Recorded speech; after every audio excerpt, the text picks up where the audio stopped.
Се прави обид да се возобнови едноумието во Република Македонија, да се возобнови диктатурата и тоталитаризмот во Македонија. Ова беше заклучокот на денешната трибина организирана од Институтот Павел Шатев, на која се говореше за работата на специјалното јавно обвинителство и поднесените обвиненија против партиски функционери на ВМРО-ДПМНЕ. Новинарот Цветин Чилиманов посочи дека со овие одлуки се оди на конфликт во македонското општество и се иницира конфликт меѓу македонците. Сведоци бевме во изминатите 3 години како инструирани од надвор, водени од разновидни надворешни интереси, дел од македонските политички фактори, дел од македонските медиуми, невладини организации, дел од дипломатскиот кор во Република Македонија, отворена работа да се дојде до тоа што го видовме во вчерашниот ден, да се отстрани една за нив проблематична, несварлива, тешка политичка елита во Република Македонија, но сепак политичка елита која што е избрана од македонскиот народ и која што добиваше довербата на македонскиот народ во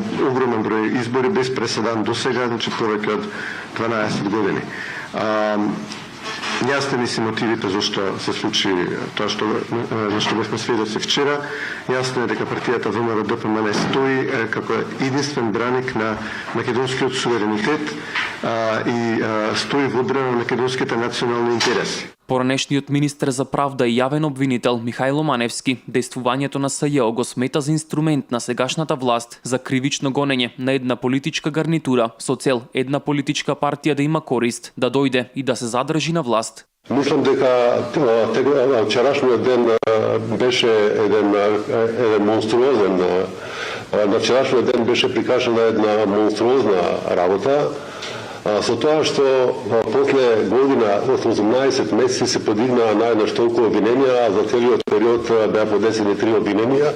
Тоа не е случајно, тоа намерно се темпираше да пукне како една, не знам каква бомба, дека ево што сториле раководството на ВМРО-ДПМНЕ и какви кривични дела сте сториле.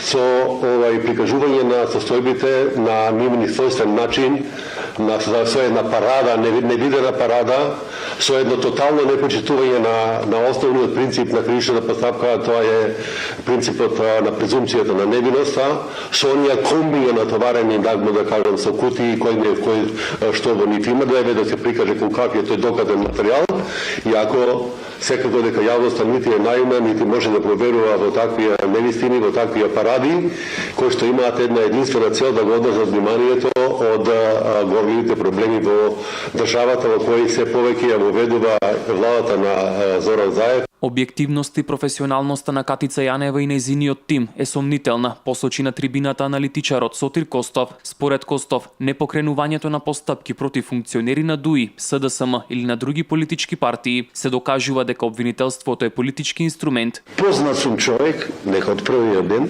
со сомнеж гледа кон нејзината професионалност во обавањето на јавно-обвинителска функција, кон нејзината објективност, а да не зборам за нејзиното отсутство на стручен капацитет и на професионален кредибилитет. Впрочем, таа вчера тоа и ни го докажа.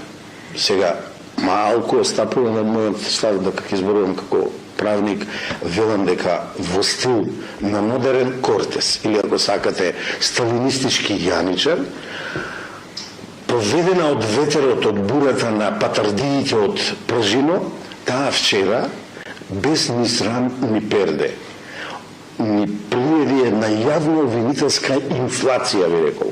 Штанцање на обвиненија за 94 луѓе, лица, за 7 правни субјекти, за 18 кривични дела и 17 обвинителни